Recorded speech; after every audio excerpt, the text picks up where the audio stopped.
it's kind of a general way of setting things up. I mean, everybody has different ways, and no matter what somebody tells you, there's always going to be an exception.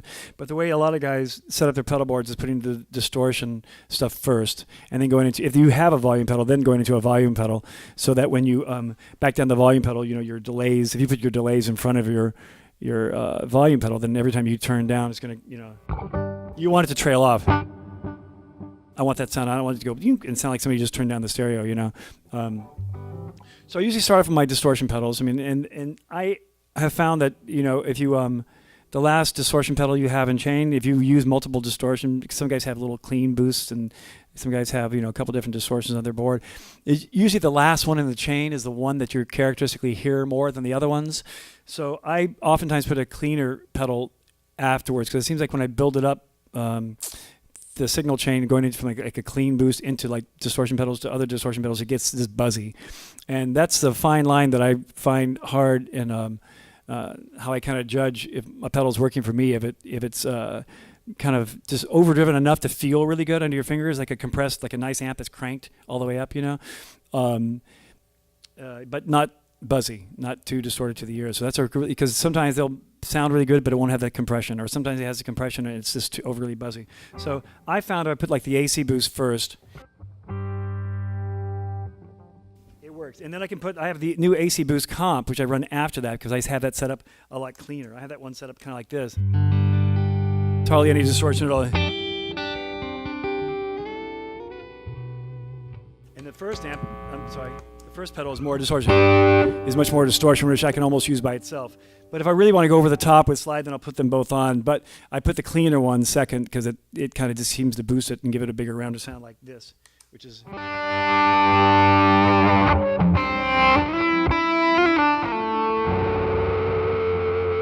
That kind of sounds, at least that you can get away with it. And if I want over the top with harmonics and stuff, that's the way I go. If I had it the other way around, it would just be buzzy, just like totally too saturated. Then I think I go to my wah-wah first. I'm not even sure. My wah-wah goes first, and that's for no reason. It's just because it's big and it sits on that side of the pedal for me. But after the distortion pedals, then I go into the volume pedal, and then I go into my delays and choruses, delays and reverbs, which I just have TC Electronics, and I have them kind of set at one static place. I don't really switch to halls to the room reverbs. I just kind of like a nice ambient thing. When I was a kid, I used to practice a lot at our high school, and we had a big auditorium, and I would skip all my classes and just go in there with a big Silvertone amp and blast, and it was just great. I just loved hearing the magnet, like in a big sewer, So sometimes I tend to have like too much washout reverb, but I try to keep that to a minimum. But I have this one hall setting on the reverb. And the delay, I have a little panning thing going side to side just to give it a little bit of depth. And not usually a lot of delay, usually just enough to give it ambience. You can hear it now, of course. But if I was playing in a band, you probably wouldn't even notice that if the band was playing. So that's pretty much it as far as the gear goes. I mean, the pedals that I have, I have a Vox wah-wah pedal that was modified by a company that Xotic sends their stuff out to in Japan. And it just sounds really smooth. There's no real abrupt peaks. Like sometimes with wah-wah pedals, you hear like you'll get to one place and it'll go, that frequency will just like, cut your ear off, and it'll, you know what I mean? With some wah-wah pedals, this one seems to be really.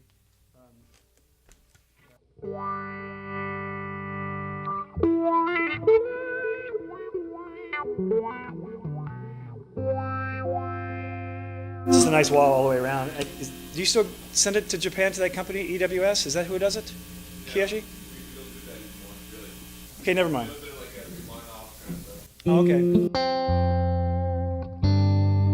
But that's pretty much what I use. I mean, I've been stuck on the AC stuff, and not because I work with them and they help me out with all the videos they put on their internet. But I mean, I truly like the pedal.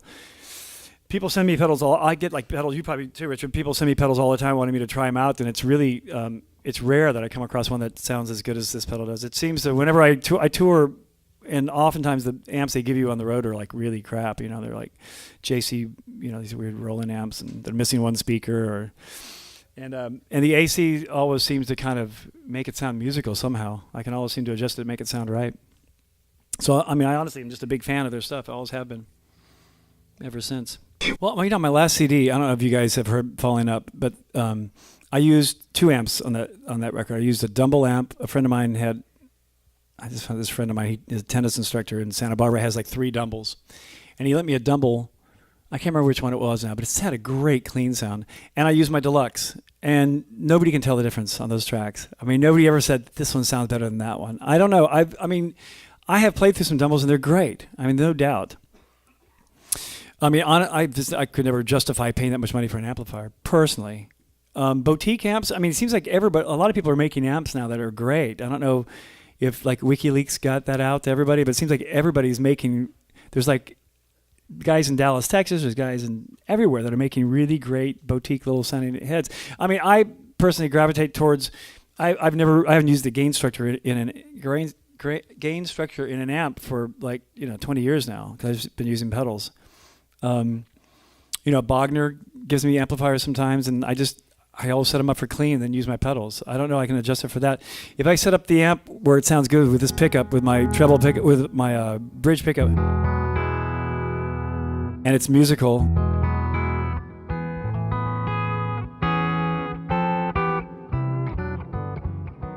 then I know I can make everything else work with the pedal, because I know exactly how the pedals are going to respond to that kind of sound. So that's kind of where I go.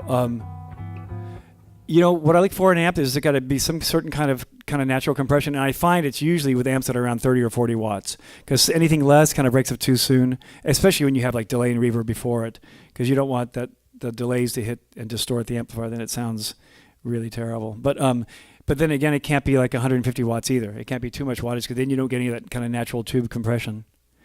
Wagner has a new amp that's really nice called the Barcelona. That's like 40 watts, and the Dr. Z stuff are cool. And my little deluxe is a lower wattage, but it's Dave Freeman messed with it a little bit, and it's got a Fane speaker in it. So at low volumes, it doesn't really distort much at all. It just sounds really nice. Yeah. Are you playing stereo now? Can you explain that? Yeah, that's a good question. There's always a couple amplifiers set up on stage when I play, and I don't A/B between them at all. I just have like left and right out of my delays and reverbs, where I have a little bump, as simple as that is. And I have one chorus that I like a lot in this TC Electronics, which if you set up, pan, it's a real beautiful, but you kind of only hear that if you're sitting in the middle of the room anyway. But it's inspiring.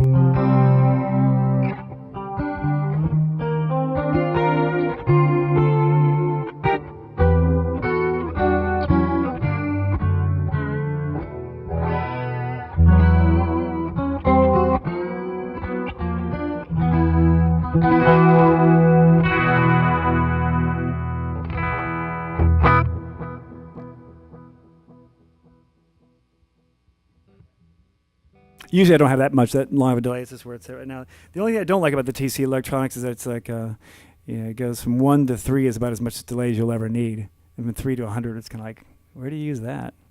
But anyway, they're great sounding pedals, the TC, and they're really affordable. They're like $150, I think, for the TC stuff. More questions about anything?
main problem is like they know the right scales to play and they have good technique, but they don't know how to.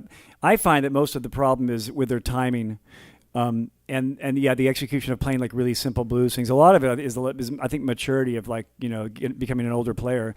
It seems like a lot of the more touch thing comes with time. I know that I mean, to be quite honest with you, my time was kind of jacked up when I was a student at MI. I remember doing my first recording session in 1986, right when I graduated. It's like when drum machines had first come out, and I remember doing and I was all ready to go with my Ellen Holdsworth licks to play this session. It was like an R&B, like a hip hop groove, and they just all they wanted.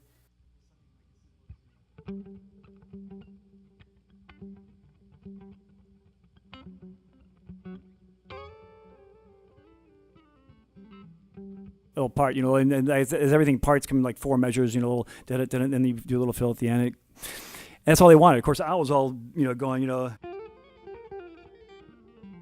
was ready to go there, and I couldn't do it. And I just realized then that I said, boy, my time sucks. And so I went back and started listening to guys who have really good time. Like, I just started noticing a lot of little things that I'd never noticed before. I noticed how guys like Paul Jackson Jr. and Marcus Miller, the guys who have such impeccable time, they always have something on their body moving to them. They have a metronome going at all times. I mean, you watch Paul Jackson Jr., he's grooving the whole time. Marcus Miller, they're dancing. So if you're dancing in time, it's kind of hard. It makes it harder to play out of time. So that's one thing I tell my students immediately, because most of my students, when they're playing, they're sitting there kind of going. And it's nice, but it's like totally out of time and no feel at all. So number one, the main problem is I think the touch and stuff you get with age and stuff, but I think the time is the most common problem. And I hear that with a lot of guys who are famous. I hear guys, that are they're great technicians, but the reason they don't always like strike a chord with me is like where their time is. And and after that one embarrassing moment when I was in the studio, I'm from Alabama. I don't mean to sound racist, but I used to think like all my black friends are so funky, and I used to think that, and it wasn't because they were black. It was because they grew up like playing in rhythm sections at church, and they were playing with an ensemble, and they were just totally content with